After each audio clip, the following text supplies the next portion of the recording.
Jukotapa amasung Mount Iso Singsang da lamai changliba du Indian Air Force ke helicopter yauna kannaba thabak pakhale Senapati District ke Jukotampak amadi Mount Iso Singsang da lamai changliba adu kannana bangarang dagi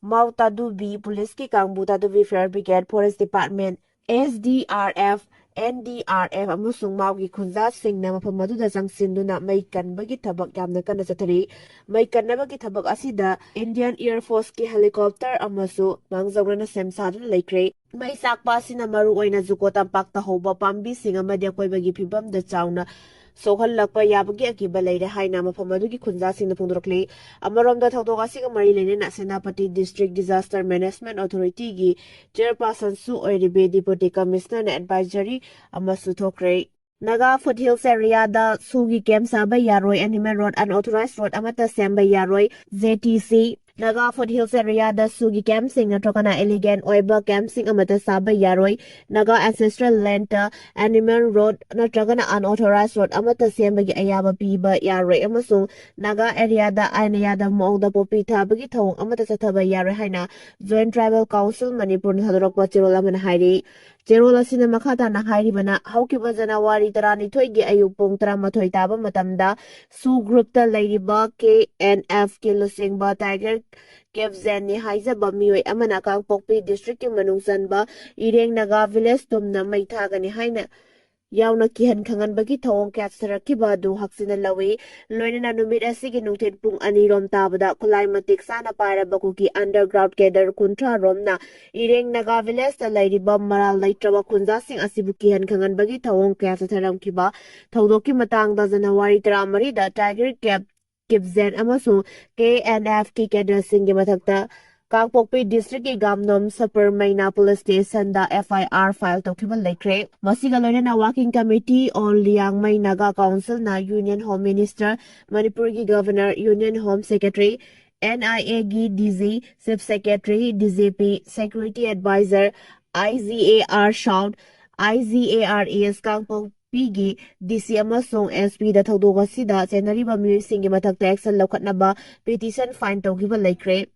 KNF ki Tiger Kevzen amasong mahaki kangbuna Ireng Naga village ki miyamda ngehak laitana akanba threat cat tawba amade makhoigi mathakta action lawnaba FIR laws tawkraba fawbada mari lainaba authority ki maikedegi action amata lawkhatpa laitre kuki khulai paiba singa sathariba thawong asina mafam aduda lairiba indigenous Naga miyamda akiba kaya mayoknare maram aduna Government of India amasung Manipur government ki maikedegi thawdok aduda senariba miyoy sing amasung armed group sing asige mathakta ain yoiba akanba action sing lawkhatpiyo indigenous Naga singi indigenous ancestral land amasung punsi yauna rule of law amasung Santi thamna baning single adumak pohira masigi matang da mari leina ba authorities sengdagi dominna license bamadi matam sana action lawdabagi pamdaba thadok sing tholakpa tarabadi council asina madugi daita lawrei haide Manipur kan bakhongsa ki semsabal loikre tungan baluk yana saugatna rakle lamdam masida khundaminari ba yellow fruit sing amata oina punsinduna India lenga ki mathakta akan ba kholaw kaya lawna ba hayeng Janawari 13 da Manipur kan bakhongsa chatna bagidamakta semsabal loire kokomi gi PR sub committee gi convener Fizam Samsan na thadorakpa chirol amana hai komjali singani kulumdoi ge me ahum dagi hawraki bairang na maram oiraga tangdu leitana lekri ba lamdam asida khundaminari ba yellow fruit sing punsinaduna chakadori ba khongsat asida mipum khudi makna sintha lepituna khongsat asibu mapung pahanbinaba mangjawna lawthokpa laikre adumoina mai isinga mari leinaba deba karma amadi ana ayekal loinana oil pump sing sintha lepa asida konsiloi haire amaramda kokomi na sindana hayeng pangthokadoriba lerida mapung fana sawatkani haina Manipur Petroleum Dealers Fraternity na phungdurakle hiramasi gi matangda Manipur Petroleum Dealers Fraternity din thadorakpa chirol amana hai raliga mari leinana hayeng Manipur gi mafam pumna makta petroleum dealer sing mathau lepkani apun bagi saktam sakatna bagi thorangda mateng pangsinba oina sintha leplaga rally saugatna ba firep lobane Manipur da hauzik oirakli ba fibam asi yenglaga kokomi na sindana hayeng kwa kaithel gi tidim ground gi hauraga thangwai ban gi thau ground phawba chakadori ba khongsat asida mapung pana sawatkani Manipur miyam gi thogol tawba stakeholder ama oina ingtappa fibam hanjinhanna bagi matangda lakholagliba thorang asida saruk yaba haibasi tawpam thokpa ithawni hiram asiga mari lenena Manipurgi tongan-tonganba mafamsingda hangliba oil pumpsing thonglonbaga loinana petroleum dealers pumnamak nomagi oina thabak lepkani miyamda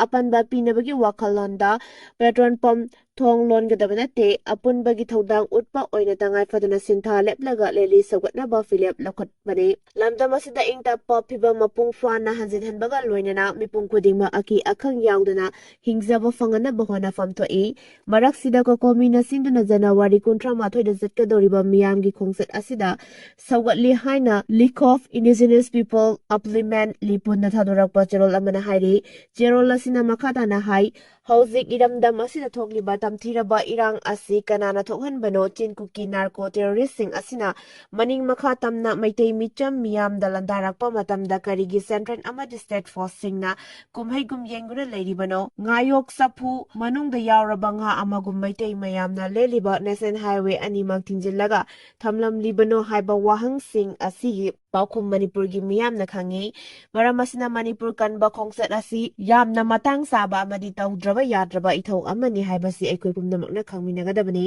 aikoigi apunba thauna lingjenaduna khudingmak maithiba pigadabani hairi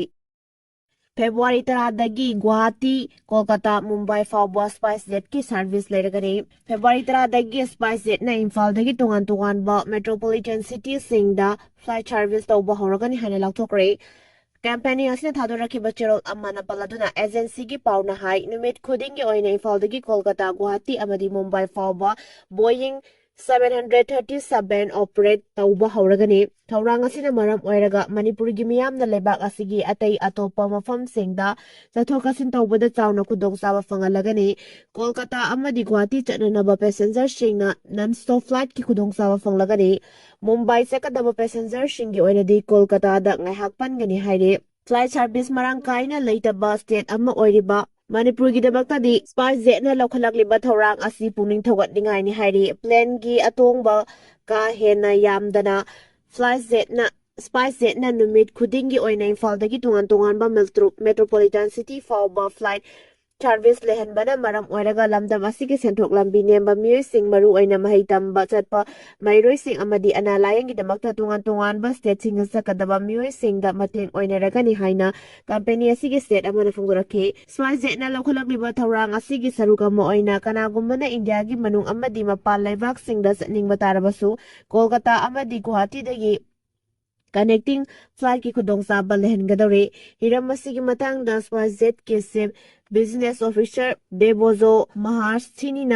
hai awang nongpok lamdamda khongdabaga loinana lamdam asibu India gi atai atopa mafam singa samnahanbagi pandamda anoba flight service sing lehanaba thorang lakholakpani matam kya gi mangdagi hauna Imphal amasung lebak asigi tonga-tonganba metropolitan city sing samnahanaba company asina honaduna lakhibani national highway singda miyamna aki akhang leitana chathokasin tawbagi khudong saba fangdaba maramna SpiceJet ki anoba flight service asina miyamda chawna khudong saba fangalagani haina thajare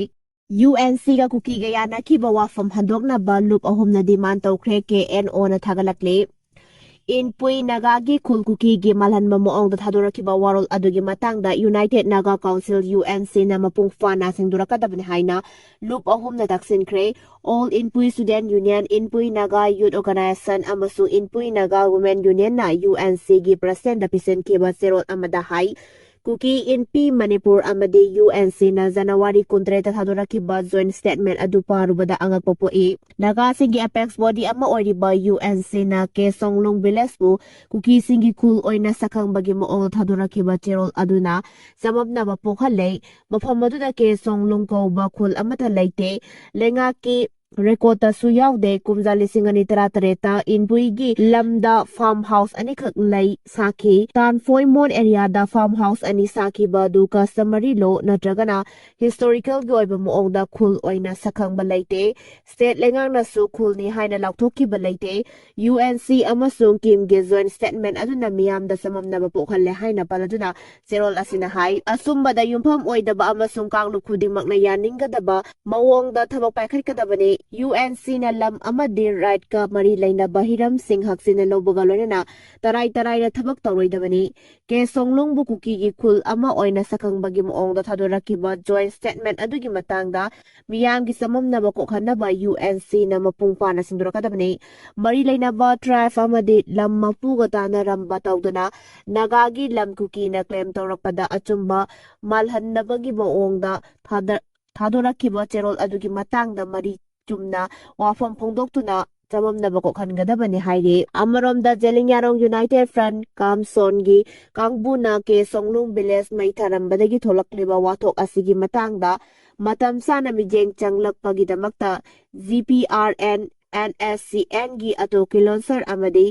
NNPZ gi convener and Kitobi Zimobi Bukuki National Organization KNO Gina Thagat Phongdokre KNO gi President PS Hauki Nat N Kitobi Zimomi da Thakiba Cherol Amadahai Sahi Ani Makai Hena Tharak Tholaki Bakauloki Irang na maram oiraga mi paiba poklaba miyamgi pungning phathanabagi damakta NSCN na lakhalakli bathawrang adu singthaningai ni nungsi janana himinaba haiba NNP gi wakhalon boikai kumnaba olli hairi Churasampurgi kuki amadagi kani kezi kuntra taruk phagatpa ngamkre Churasampur Police KSP Gaurav Drogragi mijeng makhada district asigi NSP Operation Augustine Jamin Thang Khongsaina lusingduna kuntra kataruk Assam Rifles ki team galoina na Churasampur district Churasampur amasung sugnu taba lambida asat ok sing sek tawba matamda miyoy amadagi kani kezi kuntra taruk lom phagatpa ngamkre haini thodok ase ngarang haidibo security gi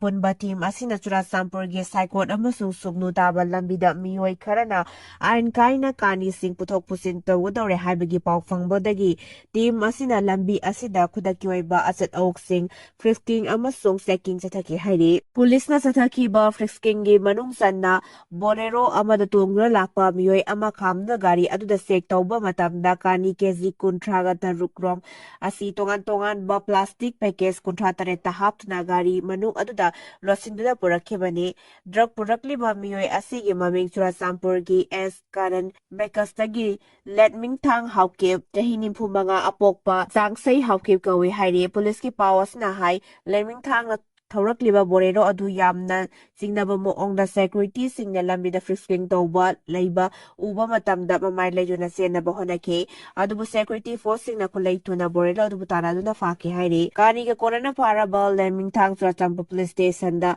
Makhataba Ligan Excel Long na Bagdabagta Kusina Kre Hairi.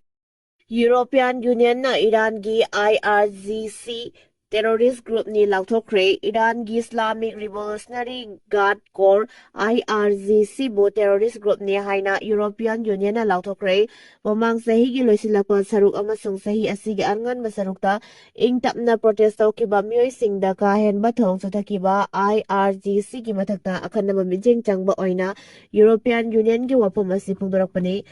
EU gi foreign policy Chief Kaza Kalas na hai Iran ki military force adu Al-Qaeda amadi ISIS kumba terrorist group singa sakmanaba thakta leire kumjali samchamapan marfutara mapan gi Islamic Revolution matung tarakpada lingkhatliba IRGC na achauba military force amma oirakpaga loinana Iran gi nongthak leikha amasung samudra gi saruk singak senbagi thodang lauri chaurakna active personnel lakh amaga lising marfutara rom leiba military forces sina leibaki maru oiba missile amadi drone program sing control tawri loinana EU na makatarakpada IRGC gi support network pumna mak thingjina na ba paikhalakpa yai hairi